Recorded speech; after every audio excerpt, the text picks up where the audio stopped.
요즘 부동산 가격 폭등으로 상속 증여에 대한 관심이 폭발적이신데요. 상속세 증여세율 너무 높습니다. 그래서 이번 상속증여세법 개정안에 정말 관심이 많으셨는데요. 최근 세법 개정안이 국회에서 부결됐죠. 그래서 상속증여세를 줄일 수 있는 방법은 예전과 같이 별로 없어졌는데요. 그중 제일 중요한 것이 부동산 평가입니다.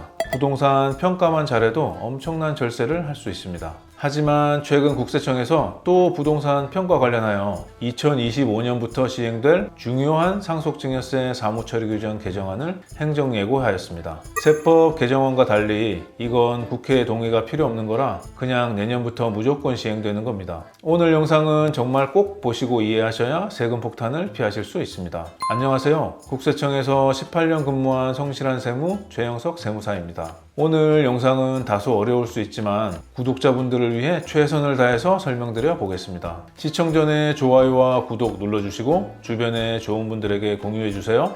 절세는 최영석.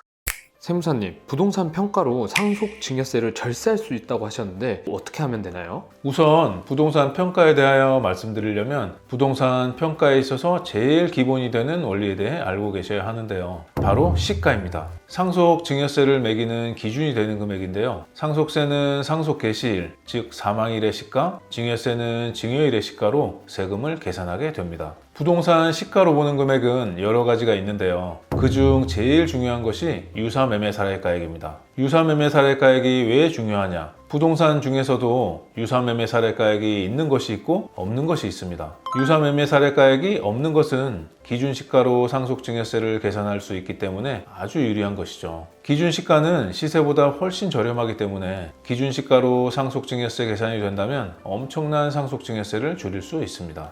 유사매매 사례가액 있는 부동산이 있고 없는 부동산이 있다고 하셨는데 이건 어떻게 구분할 수 있을까요? 유사매매사례가액은 쉽게 말해 주변에 유사한 부동산이 팔린 금액을 말하는데요. 예를 들어 내가 30평대 아파트에 사는데 똑같은 평형에 앞집이 팔렸다면 그 팔린 가격이 나의 아파트 유사매매사례가액이 되는 것입니다. 그런데 이 유사매매사례가액이라는 건 보는 사람의 시각에 따라 다를 수밖에 없기 때문에 무분별하게 적용하면 납세자의 권익을 침해할 우려가 있으므로 적용할 수 있는 기준을 엄격하게 규정하고 있습니다. 예를 들어 공동주택의 경우는 첫째, 평가 대상 재산과 동일한 공동주택 단지 내에 있어야 되고요. 둘째, 평가 대상 재산과 전용 면적 차이 5% 이내여야 됩니다. 셋째, 평가 대상 재산과 공동주택 가격, 즉 기준시가 차이 5% 이내여야 적용이 가능합니다.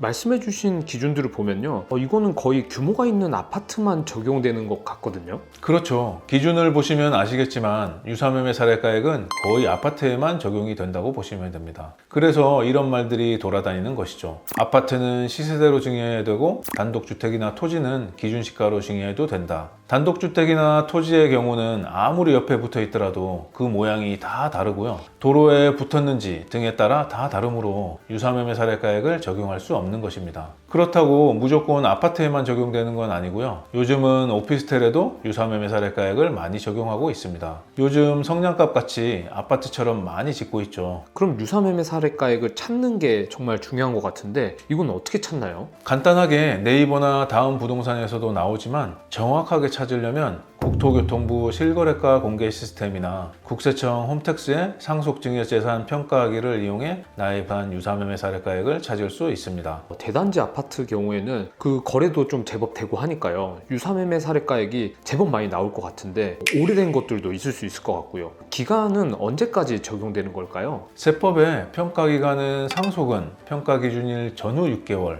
증여는 평가기준일 전 6개월, 후 3개월로 규정하고 있습니다. 평가기준일이란 위에서 말씀드린 상속은 상속 개시일, 증여는 증여일이 되겠죠. 그런데 유사매매 사례가액은 내가 상속증여 신고를 하고 난 뒤 후 6개월, 3개월 내에 유사매매 사례가액이 나올 수 있기 때문에 신고일까지의 가액을 시가로 볼 수 있게 되어 있습니다. 그리고 이 평가기간에는 예외가 두 가지 있는데요. 첫 번째는 평가기준일 전 2년 내의 금액을 시가로 볼 수 있는 것인데요. 요즘 이거 정말 많이 적용하기 때문에 유사매매 사례가액을 조회해 보실 땐 꼭 2년 전 가격이 높은 게 있는지 반드시 확인해 보셔야겠습니다. 여러 가지 국세청 내부 적용 요건들이 있는데요. 거의 적용이 된다고 보시면 됩니다. 두 번째는 2025년부터 개정될 내용과 연관되는 것이어서 조금 이따 설명드리겠습니다. 그러면 평가 기간 내에 유사매매 사례가액이 사례가액이 여러 개인 경우도 있을 거잖아요. 이런 경우에는 어떻게 적용이 될까요? 위에서 잠깐 말씀드렸지만 5% 기준에 맞는 부동산이 평가기간 내에 여러 개가 있다면 평가기준일에 최근접한 유사매매 사례가액이 시가로 적용이 됩니다. 예를 들어 부모님이 2025년 1월 5일에 사망하셨다고 가정했을 때 유사매매 사례가액이 2024년 12월 15일인 게 있고 2025년 2월 1일인 게 있다 하면 사망일로부터 제일 가까운 2024년 12월 15일 유사매매 사례가액이 시가로 적용되는 것입니다. 국세청 홈택스에는 이런 기준들까지 적용되어 유사매매 사례가액의 적용 순위까지 나오고요. 매번 느끼는 거지만 이 국세청 시스템이 진짜 대박이네요.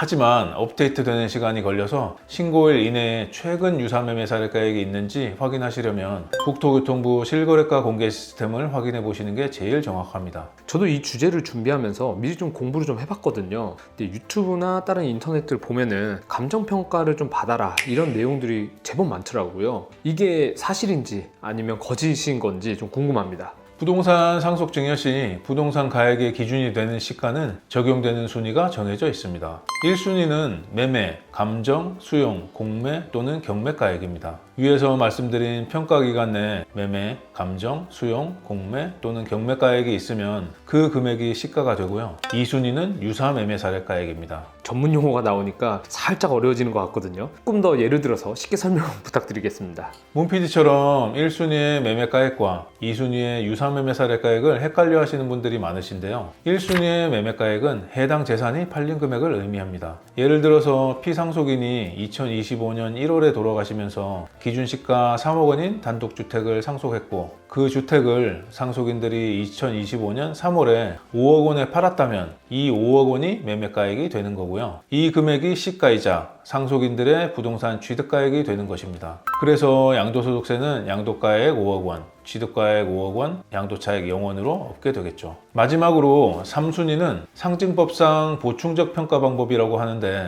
기준시가입니다. 그래서 유사매매 사례가액이 없는 경우 기준시가로 시가를 정할 수 있는 것입니다. 그럼요. 감정평가를 받더라도 평가 기준일 근접한 날짜에 만약 유사매매 사례가액이 있다라고 가정을 해보면은 최근접 원칙이라고 하셨잖아요. 그럼 감정평가 금액은 적용이 안 되는 건가요? 살짝 어려울 수 있는데 문PD가 여기까지는 잘 이해하면서 따라오는 것 같아요. 자, 그런데 위에서 제가 1순위부터 3순위까지 말씀드렸는데요. 1순위가 없을 때 2순위가 적용되는 것이고 2순위가 없을 때 3순위가 적용되는 것입니다. 위에서 보시면 감정가액은 1순위죠. 그래서 최근접에 2순위 유사매매 사례가액이 있더라도 시가는 감정평가액으로 적용되게 됩니다. 그래서 감정평가를 받아서 절세를 계획하시는 분들은 유사매매 사례가액이 있다고 걱정하지 않으셔도 되겠습니다.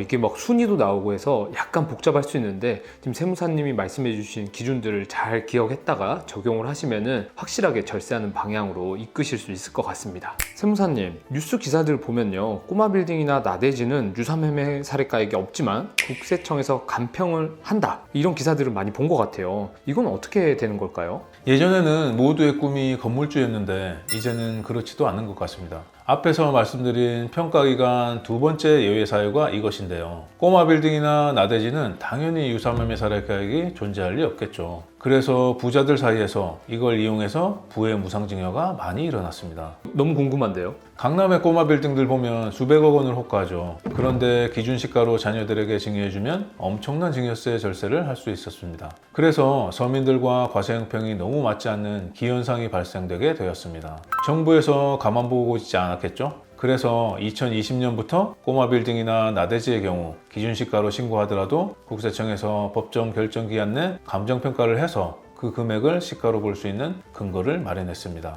보도자료를 보면 아시겠지만 꼬마 빌딩, 나대지만 국세청 감정평가의 대상이었는데요. 그래서 고가의 대형평수 아파트 유사매매 사례가액이 존재하지 않는 경우 이걸 이용해서 엄청난 증여세 절세가 가능했습니다. 그런데 얼마 전에 국세청에서 보도자료가 나왔죠. 내년부터 이것도 막겠다. 이게 관련 기사인데요. 결과적으로 지금까지 회색지대에 있어서 저가로 증여했던 물건들, 특히 주거용 부동산들도 철저히 조사해서 감정평가 적용해서 세금 부과하겠다는 겁니다. 이미 감정평가를 적용해서 벌써 3조 2천억 원이나 높여 과세를 했다는 거고요. 앞으로도 더 심해지겠죠. 건물주도 그렇지만 주택 보유자분들도 너무 안 좋게만 비춰지는 것 같아서 조금 마음이 좀 그렇긴 하네요. 그분들도 정말 열심히 사셔가지고 오랫동안 뭐 부를 축적한 건데 결국 이제 세금으로 다 뺏기는 상황들이 오는 것 같습니다. 많은 분들이 걱정을 하실 것 같은데요. 이런 분들은 어떻게 대비를 하면 좋을까요? 예전 생각하시고 상속증여를 하시면 이제 높은 확률로, 아니 기정사실로 세금 폭탄 맞는다고 생각하시면 됩니다. 왜냐? 어차피 국세청에서 감정평가를 실시해서 세금을 부과할 거거든요. 차라리 미리 직접 감정평가를 받으셔서 본인에게 조금이라도 더 유리하게 준비를 하시는 게 좋겠습니다. 이제 감정평가도 필수인 시대가 오네요. 저 하나 궁금한 게요. 국세청에서 받은 감정평가가 마음에 안 든다고 이의를 신청할 수 있을까요? 이의 신청을 할 수는 있죠. 하지만 제가 이의 신청이 받아들여져서 변경된 사례를 본 적은 없고요. 국세청에서도 정상적인 감정평가 기관을 통해 감평받았기 때문입니다. 그러니까 국세청에서 감평 받기 전에 미리 받으시는 게 일을 쉽게 처리하는 방법이죠. 세무사님 말씀을 정리해보면 어차피 감정평가는 받을 거니까, 그리고 국세청에서 감평을 받으면 그것도 공식기관에서 인증받은 걸로 하는 거니까 그거를 번복하기는 좀 어렵다라는 거니까 미리 본인이 조금 더 유리한 방향으로 할 수만 있다면 감정평가를 미리 받는 게 좋겠다라는 의미로 저는 이해를 했습니다. 절제는 최영석. 상속 증여 관련해서 세금이 많이 낮춰질 것으로 국민들이 기대를 참 많이 했잖아요. 근데 오히려 거꾸로 가는 것 같아서 제가 좀 마음이 안 좋네요. 세무사님, 오늘 정리 한번 부탁드리겠습니다. 현재는 상속증여세 사무처리 규정에 감정평가 대상을 비거주용 부동산 등으로 한다고 규정하고 있습니다. 내년부터 주거용 부동산도 들어가게 되므로 이 부분을 정확히 체크하시고 유사매매 사례가액이 없다고 무조건 기준시가로 신고하셨다가 낭패를 보시지 않기를 바랍니다. 시행 시기 등 자세한 내용은 국세청 보도자료 코너에 게시되어 있으니 참고하시고요. 어차피 국세청에서 감정평가할 거, 감정평가를 나에게 조금이라도 유리하게 받아서 절세에 활용하시는 방법도 좋을 것 같습니다. 지금까지 성실한 세무 최영석 세무사였습니다.